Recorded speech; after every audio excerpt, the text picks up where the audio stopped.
The ocean is the natural habitat of all aquatic animals and is becoming increasingly dangerous. Human carelessness has caused the pollution and earth tremors to infiltrate it. It's no wonder we hear so many heartbreaking stories of sea creatures becoming entangled in nets. The animal rescues that we hear about are touching and inspiring, but they were not easy. When an animal who is in danger considers other species to be a threat instead of friends. This is why animal rescue missions take so much effort and courage on all of the rescuers' parts. Rescuing wildlife can be considered life-threatening for the person who is rescuing it. It can be dangerous for the animal and the human because the animal may attack or scratch them. What exactly prompted a fisherman to dive into the water with a thrashing humpback whale? During the summer months, humpback whales swim the coast of California to Alaska. Then, they migrate to the warm waters of Hawaii, Mexico, Costa Rica, and Japan during the breeding season.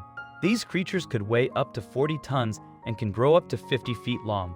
It's no wonder when whales get entangled in fishing lines or nets used for maritime activities, the fishermen who find them would call the authorities to handle the rescue mission.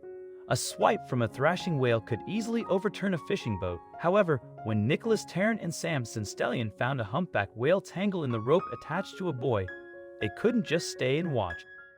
Morro Bay is a known area for whale watching. From mid or late December through April, gray whales could be seen swimming in these waters.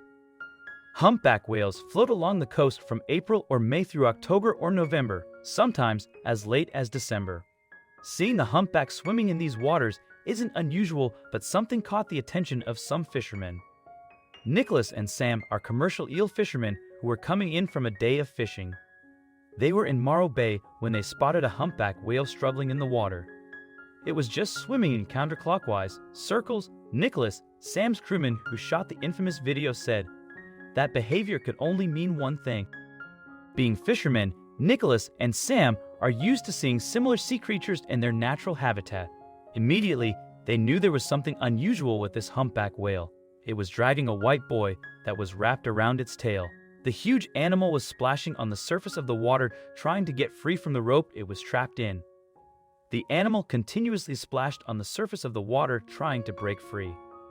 From the way it was circling around the same area, it became obvious that something was holding it to the bottom. Not used to being restricted in the water, the whale grew stressed at its situation. The Coast Guard received their report and informed them they would send a rescue team to help the whale.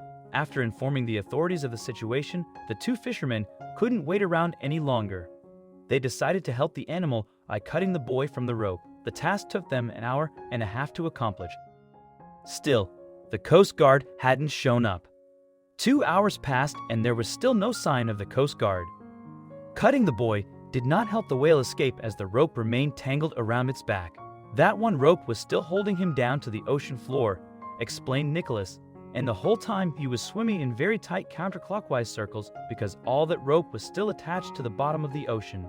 The Coast Guard contacted the fishermen and informed them there's nothing more they could do. However, leaving the animal struggling for its freedom didn't sit right with them. They decided to take matters into their own hands. After learning that it would take hours before the whale could be rescued, time the fishermen believed the animal didn't have, they decided to help the whale on their own. They figured the whale wouldn't take the idea of humans jumping into the water from their boat positively. They decided to communicate with it. Nicholas increased the volume on their radio and began to speak to the animal. In an interview to the Washington Post, Tarrant recounted how he communicated with the whale. He yelled, "We're your only hope. No one is coming here. You're either going to let Sam jump on you or you're on your own." The two fishermen understood that simply jumping into the water with a stressed animal like the entangled whale would be dangerous. After all, they weren't trained to perform rescue operations. Despite that, they also knew that they couldn't just leave the poor animal that way until the Coast Guards arrived. Also, if you've not done so already, please subscribe to our channel and click that notification bell to get inspired by these animal stories every day. Now, back to the story. They didn't know if talking to the animal would actually do anything, but they did it anyway. Somehow, the whale understood and stopped splashing around. Although it continued squirming, it was still enough to give Sam a chance to come closer and cut the rope around it. When it was obvious that the Coast Guard wouldn't be arriving soon, Nicholas said, "That's when we decided to get Sam in the water." It was probably not the best decision, but together they concluded that it was the best way to help free the animal. So, when the whale settled a bit, Sam prepared to jump on the whale. Sam tried 2 times to jump on the whale but failed. The whale kept diving under the water whenever he saw Sam jumping. Nicholas started filming the whole ordeal after Sam's 3rd attempt. This time, he managed to leap on its back. As Sam tried for the 3rd time to get on the whale's back, Nicholas whipped out his phone to record his friend's heroics. Get it? Get it before she dives," he shouted as Sam wrestled to gain his balance back. Sam was crawling up on the whale's back when the animal shook its tail. It almost crashed into the boat. He jumped in, was able to crawl up its back, and right then, the whale intensely shook its tail. "Almost hit the phone out of my hand," Nicholas narrated. It took a few attempts, but finally, Sam was successfully settled on the back of the whale. The whale whipped its tail trying to dislodge him from its back. Luckily, the whale finally calmed down after sensing that Sam meant no harm. This allowed the fisherman to cut the rope with his knife. "And that's when all the rest of the line fell back in the water, and the whale swam free," said Nicholas. Sam raised his arms in triumph while the knife was held between his teeth. After more than 3 hours of waiting and struggling, the whale was finally free. It went for a deep dive, leaving behind the cheering rescuers. It was a courageous act, and although the authorities were extremely grateful that the whale was saved, they were a little upset. According to officials, that was not the right way to deal with the situation.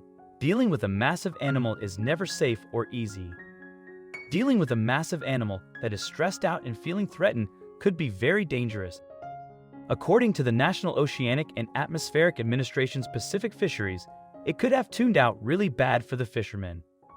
Justin Wiesbeck, the spokesperson of Pacific Fisheries, stated in a press release, "We've had people die trying to get in the water, and just last year, we lost one of our responders." Seeing an animal trapped in nets or fishing lines is heartbreaking to watch. Protocol suggests that you radio the authorities to report the situation and leave it to them to perform the rescue mission. It is normal for a person witnessing such a scene to have the urge to help. According to NOAA, even though it seems like it's a very stressful situation, we usually have days, weeks, sometimes even months to find these animals and get the gear off. The agency explained that while they were relieved that neither fisherman was harmed, they have a message for the public. Much like the video of Sam, who courageously saved a whale that was washed up on shore, your story has caught the attention of people. In response, NOAA released a press statement saying, "We fear this video is a very dangerous example and may encourage others to attempt such a response in the future." The press release also stated that trained rescuers have died during similar missions, even though they used the best methods and equipment. It was in reference to the death of a fisherman who had been rescuing whales for 15 years. He died moments after rescuing a whale. Although Sam and Nicholas were successful in their action to save the humpback whale, they were not properly trained and may not have handled it in the best way. The NOAA shared the best practice of performing rescue missions. The best practice for dealing with an entangled whale is to never get into the water with it, as these animals are very powerful and dangerous in close proximity. In addition, every entangled whale is not necessarily in imminent danger, meaning that there is time to wait for the authorized responders and not requiring these types of emergency actions, the agency also stated in the press release. If a string is only cut on one side, the animal could be still trapped. That may make it harder for animal helpers to find it. Regardless of the video going viral, the 2 fishermen who caught it became known.